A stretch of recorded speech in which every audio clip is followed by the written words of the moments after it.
Pourquoi la vie t'oblige-t-elle parfois à tout perdre pour tout reconstruire? Reste avec moi, ton thème astral peut t'expliquer pourquoi. En astrologie karmique, l'astéroïde Hécate parle des périodes de transition, des choix décisifs et des crises profondes.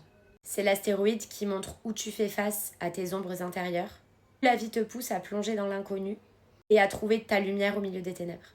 Elle indique comment tu gères la solitude, la peur, la guérison des blessures cachées et les moments où tu dois renaître différemment. C'est l'endroit de ton thème astral qui parle de transformation karmique, souvent marqué par des choix difficiles, mais vraiment nécessaires pour évoluer. Regarde 3 éléments dans ton thème astral. Tout d'abord, le signe de Hécate. Il indique comment tu abordes les changements intérieurs et la transformation. Ensuite, regarde la maison de Hécate. Elle indique le domaine de vie où tu vis ces transitions ou ces confrontations avec tes ombres. Enfin, tu peux regarder la maison de la planète maîtresse du signe de Hécate. Elle indique là où cette transformation s'incarne concrètement dans ta vie. Je vais maintenant, comme d'habitude, te montrer un exemple concret sur un thème astral généré sur AstroSeek.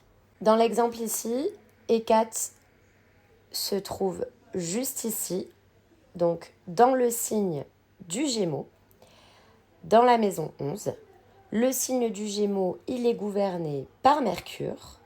Et Mercure se trouve exactement au même endroit, puisqu'elle est également en Gémeaux. Et Mercure se trouve sur le cuspide entre la maison 12 et la maison 11. Pour ce qui est de Hécate en Gémeaux, les transformations sont abordées par le prisme de la communication, de l'adaptabilité et de l'esprit. Les crises peuvent te forcer à réexaminer ta manière de parler, d'écouter ou même d'apprendre. Tu peux vivre des ruptures ou des révélations qui te poussent à dire la vérité ou à complètement changer tes idées. Mais c'est également aussi ta capacité à renaître grâce à la curiosité et à l'échange sincère. Pour ce qui est de Hécate en maison 11, ces crises vont principalement se vivre dans les amitiés, dans les groupes ou les idéaux collectifs. Tu peux traverser des ruptures douloureuses avec des cercles sociaux, te sentir exclu ou trahi, ou même parfois carrément redéfinir tes rêves.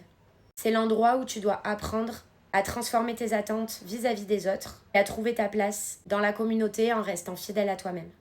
Enfin, pour ce qui est de la maison de la planète maîtresse du signe de Hécate, on a vu donc que Hécate était en Gémeaux, sa planète maîtresse est donc Mercure, et Mercure est également en maison 11. La transformation s'incarne donc dans les amitiés, les groupes, les causes collectives ou les idéaux. Tu es invité à réévaluer tes attentes vis-à-vis des autres, à transformer ta manière de collaborer.